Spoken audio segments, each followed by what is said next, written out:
Hello అండి, అందరికీ నమస్కారం. ఈరోజు ఈ వీడియోలో మనం భీష్మ ఏకాదశి గురించి అయితే తెలుసుకుందామండి. 2024లో ఎప్పుడు వచ్చింది అనేది.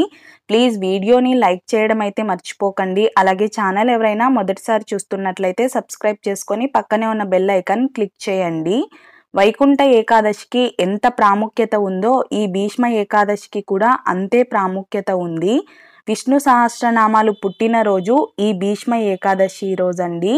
భీష్ముడు విష్ణు సహస్రనామాలను పాండవులకు ఇదే రోజు తెలిపాడంట. మహాభారతంలో జరిగిన మహాయుద్ధం తరువాత భీష్ముడు బాణాల మంచంలో పడి ఉండగా విష్ణువు యొక్క 1000 నామాలను ఈ భీష్మ ఏకాదశి రోజునే తెలిపాడంటండి.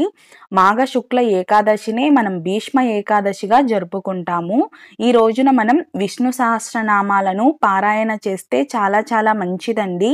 కనీసం అవి పఠించడానికి రాని వాళ్ళు ఫోన్లో వినడం కానీ, ఈ రోజున టీవీలో వినడం కానీ అయినా చేయాలండి. ఈ రోజున మనం ఏదైనా సరే విష్ణు ఆలయాలని సందర్శించడం కూడా చేయాలి. ఇంతకు 2024వ సంవత్సరంలో భీష్మ ఏకాదశి ఎప్పుడు వచ్చింది అనేది తెలుసుకుందాము. ముందుగా ఏకాదశి తిథి ఎప్పుడు ప్రారంభమైందో తెలుసుకుందామండి. 19 ఫిబ్రవరి 2024 సోమవారం ఉదయం 9 గంటల నుండి 20 ఫిబ్రవరి 2024 మంగళవారం ఉదయం 9 గంటల 55 నిమిషాల వరకు అయితే మనకు ఏకాదశి తిథి ఉందండి. ఇంతకు మనం భీష్మ ఏకాదశి జరుపుకోవాల్సిన రోజు ఎప్పుడు అంటే 20 ఫిబ్రవరి 2024 మంగళవారం రోజునైతే జరుపుకోవాల్సి ఉంటుందండి.